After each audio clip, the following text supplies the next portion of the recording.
নমস্কার বন্ধুরা, দীপালিস কিচেনে আপনাদের সকলকে স্বাগত জানাচ্ছি। চলে এসেছি আজকে আবারও একটি ভিডিও নিয়ে।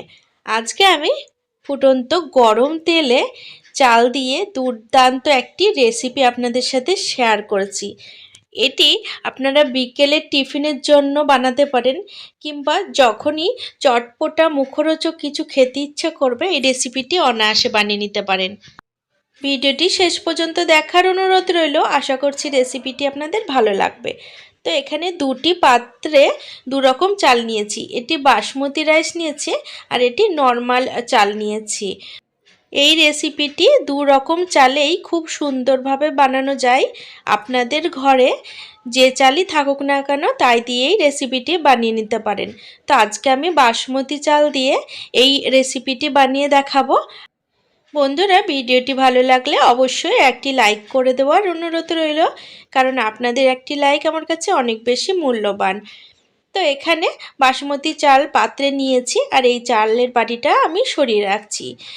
এখন এই চালের মধ্যে স্বাদ মতো লবণ দিয়ে দিচ্ছি আর অল্প 2 টেবিল চামচ মতো জল দিয়ে দিচ্ছি। তো লবণ আর জল দিয়ে চাল খুব ভালো করে মেখে নেব, দিয়ে 10 মিনিট রেখে দেব। বন্ধুরা, ভিডিওটি দেখতে যদি কোনো নতুন বন্ধু এসে থাকেন তাহলে অবশ্যই চ্যানেলটিকে সাবস্ক্রাইব করে রাখার অনুরোধ রইল। এইরকমই অনেক সুন্দর সুন্দর নতুন ভিডিও আমি আগামী দিনেও আপনাদের সাথে শেয়ার করব। তো চালগুলো দেখতে পাচ্ছেন লবণ আর জল দিয়ে খুব ভালো করে মেখে নিয়েছি। বন্ধুরা, এই অল্প হাফ বাটি চাল দিয়ে রেসিপিটি বানিয়ে আপনারা পুরো পরিবারের জন্য বিকেলের টিফিনটা বানিয়ে নিতে পারেন, অথবা চায়ের সাথে খাওয়ার জন্য আমাদেরই সবসময় কিছু না কিছু চাই, সেক্ষেত্রে এই রেসিপিটি বানিয়ে চায়ের সাথেও খেতে পারেন, ভীষণই ভালো লাগবে। 10 মিনিট পরে চালগুলো অনেকটা নরম হয়ে গেছে। দেখুন, আমি ভেঙে দেখাচ্ছি, খুবই সহজে কিন্তু 2 ভাগ হয়ে যাচ্ছে। এবার এগুলো রান্না করে নেওয়ার পালা। তো আমি ওভেনের ওপর কড়াই বসিয়ে আগে থেকে বেশ খানিকটা তেল গরম করে নিয়েছিলাম। এবার একটি বড় সাইজের ছাঁকনি নিয়েছি। এই ছাঁকনিটা তেলের মধ্যে এইরকমভাবে ডুবিয়ে দিলাম আর এই চাল থেকে অল্প অল্প চাল এইভাবে ছাঁকনির ওপর দিচ্ছি আর মিডিয়াম টু লো ফ্লেমে ভালো করে ভেজে নেব। এটি ভাজতে খুব বেশি টাইম লাগে না, অল্প একটু সময়ের মধ্যেই কিন্তু রেসিপিটি তৈরি হয়ে যায়।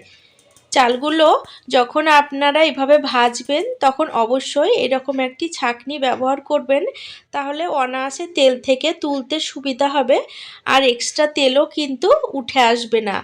আর ডাইরেক্ট যদি আপনারা তেলের ওপরে চালগুলো দেন সেক্ষেত্রে আপনাদের ভাজার পরে তুলতে অসুবিধা হবে আর তোলার সাথে সাথে অনেক তেলও উঠে আসবে।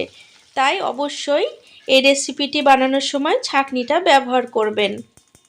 বন্ধুরা, ভিডিওটি আপনারা কে কোথা থেকে দেখছেন সেটি কমেন্ট বক্সে অবশ্যই লিখে জানাবেন, তাহলে আমি আপনাদের সকলকে ধন্যবাদ জানানোর সুযোগ পাব। তো দেখতে পাচ্ছেন খুবই অল্প অল্প করে চাল দিয়ে এইভাবে ভেজে নিচ্ছি। একসাথে কিন্তু অনেকটা পরিমাণে চাল দিয়ে দেবেন না, অল্প অল্প করে চাল দিয়ে এইভাবে ভেজে নেবেন।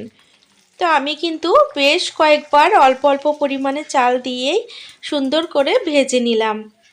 বন্ধুরা, ভিডিওটি ভালো লাগলে অবশ্যই আপনারা আপনাদের নিকটবর্তী আত্মীয়স্বজন বন্ধুবান্ধবদের সাথে রেসিপিটি শেয়ার করে নেবেন, যাতে তারাও এই সুন্দর রেসিপিটি বানানোর সুযোগ পায়। এই শীতকালে যদি সন্ধেবেলায় আপনারা এই রেসিপিটি বানিয়ে নেন, তার সাথে চা করে নেন, দেখবেন চায়ের সাথে খেতে এতটাই সুন্দর লাগে। আপনারা বাড়িতে একদিন বানালে সেটি অবশ্যই বুঝতে পারবেন। আর বাচ্চা থেকে বুড়ো সবাই কিন্তু এটি খেতে ভীষণ পছন্দ করবে। তো দেখতে পাচ্ছেন কত সুন্দর ভাজা হয়ে যাচ্ছে আর প্রত্যেকটি চাল কিন্তু একদম মুচমুচে হয়, একটুও কিন্তু নরম হয়ে থাকে না। সব চালগুলো ভেজে নেওয়ার পরে এক মুঠো চিনেবাদামও ভেজে নিচ্ছি। এগুলো সমস্ত কিছু ভাজার সময় অবশ্যই ওভেনের ফ্লেমটা একদম মিডিয়াম টু লোয়ে রাখবেন, তাহলে একদম ভালো মতো ফ্রাই হয়ে যাবে, ভেতরে একটুও কাঁচা ভাব থাকবে না। তো বাদামগুলো ভেজে নেওয়ার পরে দুটি কাঁচা লঙ্কা কুচি আমি এই তেলে ভালো করে ভেজে নেব। তো কাঁচা লঙ্কা কুচি অবশ্যই আপনারা আপনাদের স্বাদ বুঝে বাড়িয়ে কমিয়ে দেবেন। আমি এখানে অল্পই ঝালের পরিমাণ দিয়েছি। এবার কিন্তু আমি আর কিছু ভাজবো না, এবার এগুলো মিশিয়ে নেওয়ার পালা।